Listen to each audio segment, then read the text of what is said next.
ରେଖା ଦେବୀ ଆପଣଙ୍କ ଉପରେ ତନ୍ତ୍ର ବାଧା ଅଛି, ଯାହାଫଳରେ ରୋଗ ଗୁଡ଼ିକ ଆକ୍ରାନ୍ତ ହେଉଛି। ଆପଣଙ୍କୁ ଯିଏ ସାହାଯ୍ୟ କରୁଛନ୍ତି ତାଙ୍କ ଉପରେ ମଧ୍ୟ ମରଣାନ୍ତକ ତନ୍ତ୍ରକ୍ରିୟା କରାଯାଉଛି। ମଣ୍ଡଳ ନାମକ ଜଣେ ତନ୍ତ୍ର ସାଧକ ଏହି ତନ୍ତ୍ରକ୍ରିୟା କରିଛନ୍ତି। ଏହି ତନ୍ତ୍ର କରାଯାଉଛି ଜଣଙ୍କ ଦ୍ୱାରା। ଆର୍ଥିକ ସମସ୍ୟା ବହୁତ ଅଧିକ ଅଛି। ଲକ୍ଷ୍ମୀ ବନ୍ଧନ କାରଣରୁ ଏସବୁ କରାଯାଉଛି। ଗୃହରେ ଆର୍ଥିକ ଅନଟନ ଲାଗି ରହୁଛି। ଠିକ୍ ଅଛି। ତଥା ଆପଣଙ୍କର ବଡ଼ ପୁଅର ଜୀବନ ସୁଖମୟ ହେଉ ଏହା ଆପଣ କାମନା କରୁଛନ୍ତି। ସାନ ପୁଅର ବିବାହ ହେଉ ଏହା କାମନା କରୁଛନ୍ତି। ଗୃହ ଆପଣଙ୍କର ନ ବିକ୍ରି ହେଉ ସେହା ଚାହୁଁଛନ୍ତି। ଠିକ୍ ଅଛି।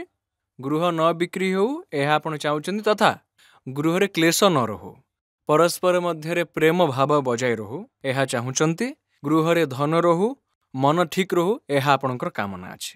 କୃପା ହେବ, ଆଶୀର୍ବାଦ ଅଛି। ମାତାଙ୍କ ପାଖରେ ବିଶ୍ୱାସ ରଖନ୍ତୁ। ଦ୍ୱିତୀୟ ତୃତୀୟ ପେଶୀ ପରେ ପରେ ସବୁକିଛି ଠିକ୍ ହେଇ ଚାଲିବ। ଠିକ୍ ଅଛି। କୃପା ଅଛି, କୃପା ହେବ, ଆଶୀର୍ବାଦ ଅଛି।